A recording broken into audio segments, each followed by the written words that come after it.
అలాగే రోడ్డు మీద కౌన్సిలింగ్ ఇస్తారా? అలాగే ట్రీట్ చేస్తారా? ఒక ఎమ్మెల్యే కొడుకులో ఎంపీ కొడుకులో లేదు సార్. నేను అడుగుతున్నాను, ఈ రోజు ఏదైతే మచ్చుమర్రి సంఘటన దగ్గర నుంచి తీసుకుంటే కడప సంఘటన వరకు ఆడవాళ్ళ మీద ఇన్ని అత్యాచారాలు జరిగాయి కదా, ఆ అత్యాచారం చేసిన వాళ్ళని ఎవరినైనా ఇలా రోడ్డు మీద కూర్చోబెట్టి చేశారా? ఉదయం హోంమంత్రి గారు ఒక మీడియా సమావేశం నిర్వహించారు, చూసారా?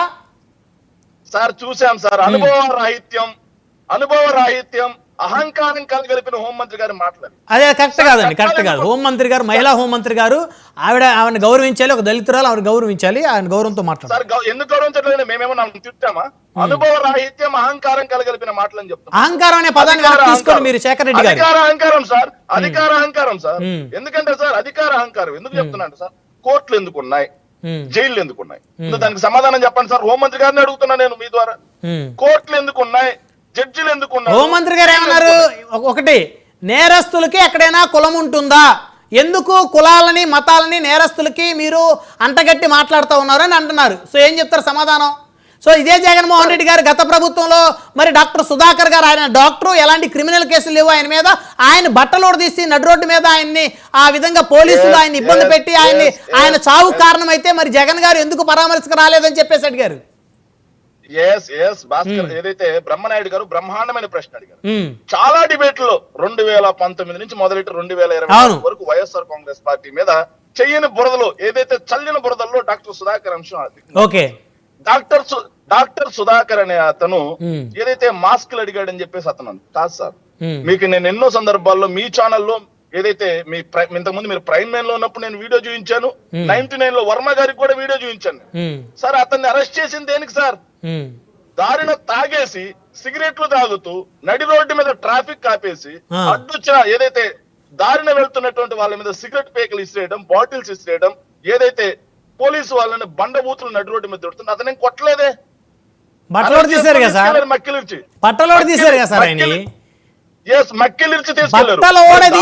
ఒక డాక్టర్ ని రోడ్డు మీద. మరి అది తప్పుగా, అది తప్పు అయితే ఇది తప్పే, అది తప్పు కాకపోతే ఇది తప్పు కదా సార్. బట్టలు ఎవరు కూడా తీశారు? ఆయన బట్టలు ఆయన కూడా తీసుకున్నారు. చూసారా వీడియో? ఎన్నిసార్లు చూపించాను మీకు నేను, మీకు కనిపించలేదా? ఆయన బట్టలు ఆయన కూడా తీసుకున్నారా? సార్ నిష్పక్షపాతమైన మీలాంటి జర్నలిస్టులకు కూడా ఇలా మీకు అది కనిపించలేదంటే మేము ఏం సమాధానం చెప్తాం సార్? అంటే సుధాకర్ గారి పట్ల ఆ రోజు ప్రభుత్వం పోలీసుల వైఖరి కరెక్టు, తెనాలిలో ఆ ఐతానగర్ సంబంధించిన ఆ ముగ్గురు యువకుల మీద పోలీసుల యొక్క వైఖరి తప్పు, అంతే కదా మీ అభిప్రాయం? ఆగండి సార్ ఒక్క నిమిషం. సుధాకర్ అనే వ్యక్తి తాగేసి పబ్లిక్ లో న్యూసెన్స్ చేస్తూ, పక్కన పోతున్నటువంటి ప్యాసింజర్లను ఇబ్బంది పెడుతూ, సిగరెట్ పేకలు వాళ్ళ మహాన కొడుతూ, అదే విధంగా ఆపడానికి వచ్చిన పోలీసుల మీద దాడికి దిగి పోలీసుల్ని బండబూతులు తిడుతూ, ముఖ్యమంత్రి గారిని బండబూతులు తిడుతూ, నరేంద్ర మోడీ గారిని బండబూతులు తిడుతూ, ప్రధానమంత్రి నరేంద్ర మోడీ గారిని బండబూతులు తిడుతూ, ఏదైతే షర్ట్ తిప్పేసి అర్ధనగ్నంగా రోడ్డు మీద హల్చల్ చేస్తుంటే అతన్ని అరెస్ట్ చేసి తీసుకెళ్లడం తప్పా కాదా మీరు చెప్పండి. సరే, ఈ ప్రశ్న మీరు వేసే ముందు హోంమంత్రి గారు ఏం ప్రశ్న వేస్తున్నారు? పోలీసు కానిస్టేబుల్ మీదే వారు దాడి చేశారని చెప్పేసి మరి వారు చెప్తున్నారు. మరి ఎక్కడ పబ్లిక్ లో చేయలేదు పోలీస్ కానిస్టేబుల్? పోలీస్ కానిస్టేబుల్ మీద ఆ వీడియోలో కానీ లేకపోతే ఏదైనా విజువల్ ఉందా దాడి చేసిన విజువల్? సో వీడియో చూపిస్తే నమ్ముతారు మీరైతే? 100% మేము చూపించాం కదా. ఓకే రైట్, గారి విషయంలో మేము చూపించాం కదా. రైట్, వీడియో చూపిస్తేనే నమ్ముతారు అంటే ఆధారాలు తప్పలేదులేండి, మీ అభిప్రాయం ఇది. సార్ ఒక విషయం చెప్తున్నాం సార్, ఆయన మీద దాడి చేశారా అనుకోండి, పబ్లిక్ లో వాళ్ళు కొట్టిన దగ్గర అయితే దాడి చేయలేదు కదా సార్. ఇక్కడ నేనైతే ఒకటి చెప్తానండి, బహిరంగంగా సుధాకర్ గారి మీద పోలీసులు వ్యవహరించి తీరు తప్పే, ఆ తెనాల్లో పోలీసులు వ్యవహరించిన తీరు తప్పే. ఖచ్చితంగా న్యాయస్థానాల ముందు వారిని నిలబెట్టి వారి యొక్క తప్పుల్ని ప్రూవ్ చేసి వారికి శిక్ష పడేలా చేయాల్సినటువంటి బాధ్యత పోలీస్ అధికారులకు ఉంది. మరి ఆ విషయంలో వారి బాధ్యతను మర్చిపోయారేమో అనేది నా అభిప్రాయం కూడా ఉంది.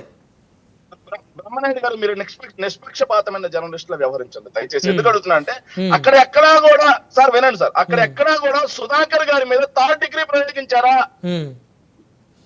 పోలీసులు కొట్టారా? పోలీసులు తిట్టారా? లేదు కదా. అతను షర్ట్ తిప్పేసి అతనే షర్ట్ తిప్పేసి మీకు ఎన్నోసార్లు వీడియో చూపించాను. అయినా కానీ ఏమండి ఒక నిమిషం ఆగండి. ఆయన చేతులు కాళ్ళు కట్టేసి అంతకు మించి శిక్ష ఏముంటదండి?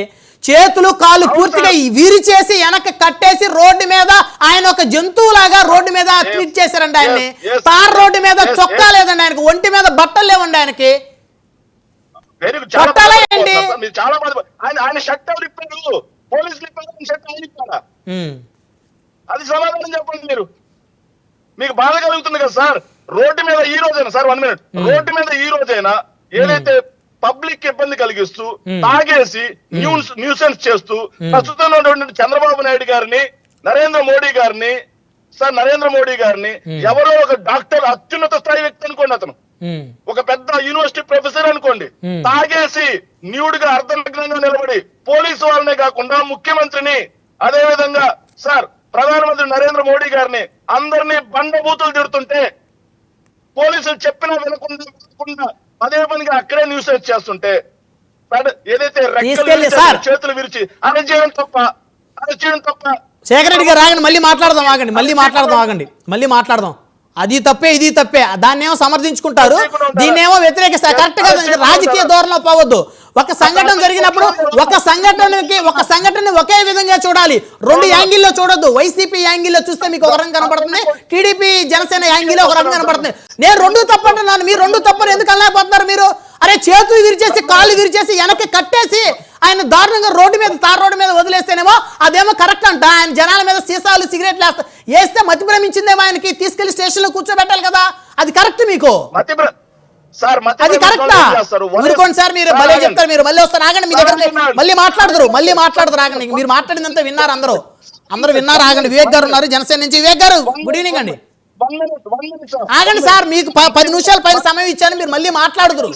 దయచేసి మాట్లాడుదురు, ఆగండి. ఇంకా సమయం అంతా మీరే మాట్లాడితే 3 ఉన్నారు ప్రతినిధులు, వారు మాట్లాడాలి.